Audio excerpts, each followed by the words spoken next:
Hello and welcome back to the channel. In today's video, I would like to explain a few things or tell you a few things that helped me learn this skill, learn knife throwing skill or get into the hobby.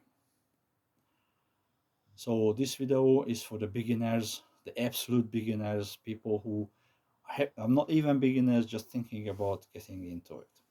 Okay. But before we get on to today's topic, a few words about me. I'm not a champion knife thrower. I'm not exceptionally good at this. I can't say I was born with this knowledge. I can't even say I was throwing knife before I could walk. Okay, that's not me. What I have is a series of failures in my life. First, way back when I was a kid, we used to play this game called Splits.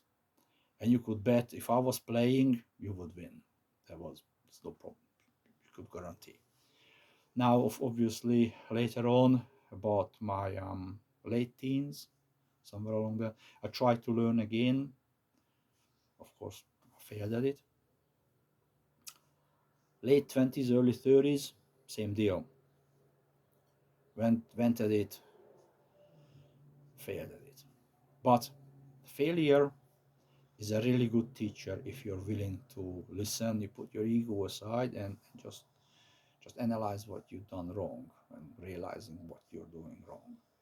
Also, today we got YouTube, you got Google, and you got Facebook groups.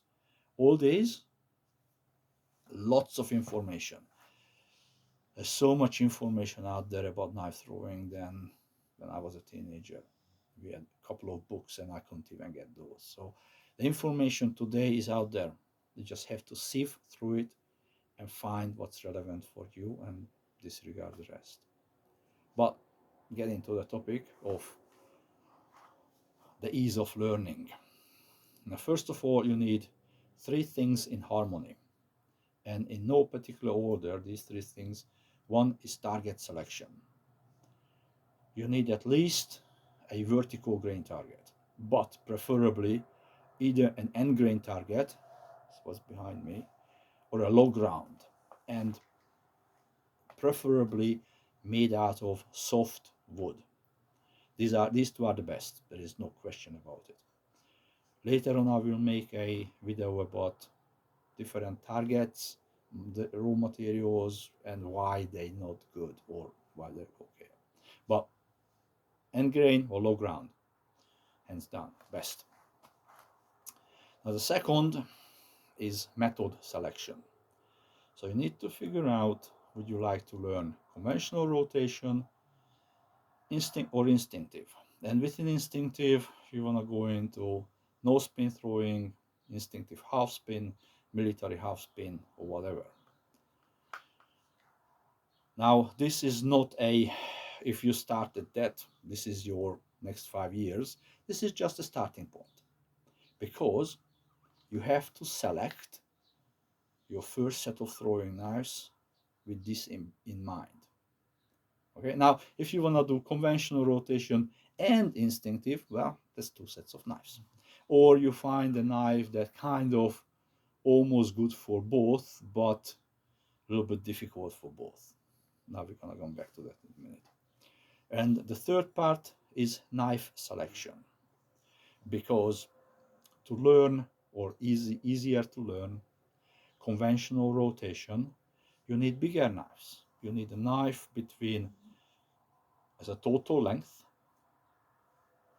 12 to 16 inches, 3 to 400 millimeter long, and about 1 ounce to 1 inch as a weight to length ratio. So a 12-inch knife should weigh around 12 ounces, or 300 millimeter long knife, about 300 grams, because they very close to each other. Also, the knife should be either naturally balanced or blade heavy. Again, this is ease of learning. Now, an instinctive no spin knife should be shorter, 200 to 300 millimeter long, 200 to 300 gram range. Now, again, these are just guidelines. Everybody, oh, sorry, and one more thing, your no spin knife should be either handle heavy or naturally balanced. But these are just guidelines. There's no such thing as the best learning knife. We're all different. There are certain specifications that makes it a little bit easier to learn with. And like, for example, is a this is not the easiest knife to learn no spin with. Not impossible, but not the easiest one. It's too wide and too long. But it is about 300 millimeter long, but it is almost too long to learn. But later on, I really enjoy throwing them. So if you ask 10 throwers what is your favorite knife, they will tell you 10 different, they will point at 10 different knives. And also, if you ask the same 10 thrower, what do you, in your opinion, what's a good beginner's knife, they will point to different knives, but they will be within a certain amount of specification, and this is it. Now, the good news or the bad news is that your first set of knives will not be your forever set of knives. You will always find that you want to try something, or your throwing taking you, oh yeah, now I want to move from a handle heavy knife to naturally balanced knives and stuff like that. You forever will look for different knives. Okay, but these three, if they're in harmony, it makes it easier to learn. I'm not saying you can't learn with really cheap, really light Chinese mass-produced decorative summings, because yes, you can learn with that. It's just more difficult. Okay, so now another couple of things that helped me personally. Obviously, lots of YouTube videos, looking at what people do, listening to people's ideas. Facebook groups. Okay, there are a few really good knife throwing Facebook groups. For example, the Instinctive Knife Throwers group. Now, all you have to do is come in and leave your general social media attitude at the door. It is horrible that I have to say this, or I want to say this, but it become expected. I mean, we humans are so nasty to each other on social media that you kind of have to explain to people that, yeah, just leave that behavior, leave that attitude that's outside. Just because knife throwers, you'll be surprised. They're really nice people. They're really helpful, and they give you tips of how to do it. But if you come in that with that attitude, I know everything, and what are you talking about? Yeah, you're not gonna learn stuff. So, yeah, and other things like videoing yourself, making a video of yourself, and then replay, have a look, and that will help you analyze of what you think you're doing and what are you actually doing, and then you can adjust it accordingly.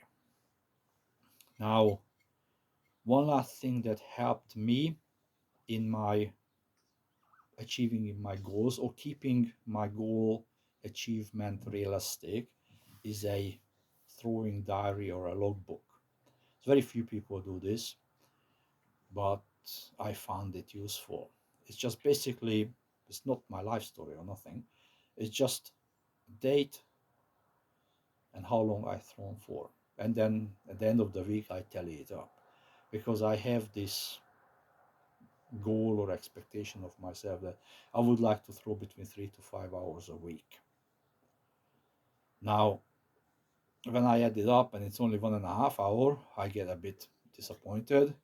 But if I do that many weeks, I can understand that yes, my progression is slowing down because life, you got family, you got work, outside life commitments gets in the way of your hobby or your obsession, which called knife throwing.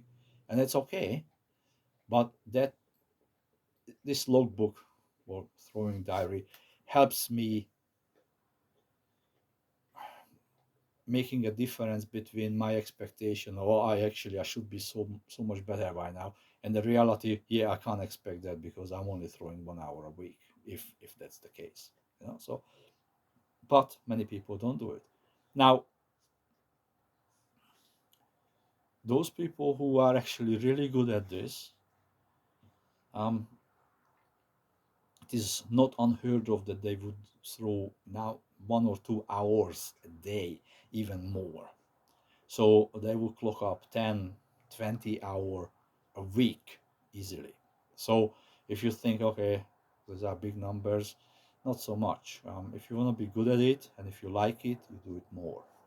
But don't overdo it at the beginning. That's another big, it's counterproductive. Slowly get into it. Throwing is another physical activity. You will use muscles and you will discover muscles that you don't never thought you have or you forgot that you had since you were a child. So get into it slowly, half an hour a day, or break it down into two shorter sessions to half an hour, and slowly work it up to longer sessions. Because if you pull a muscle, if you damage a joint or muscles around the joint, your recovery time will hinder your learning. So this is about it. These are the few things that helped me get started.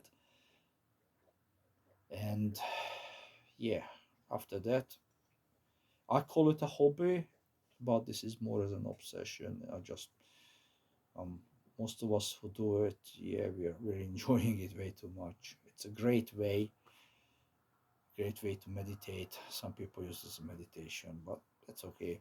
You don't have to explain it. The best thing about the throwing groups or the community, you don't have to explain yourself of why are you doing it. You are accepted.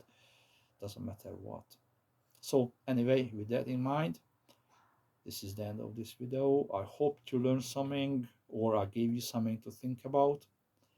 And I shall see you next time. Thanks, guys. Bye.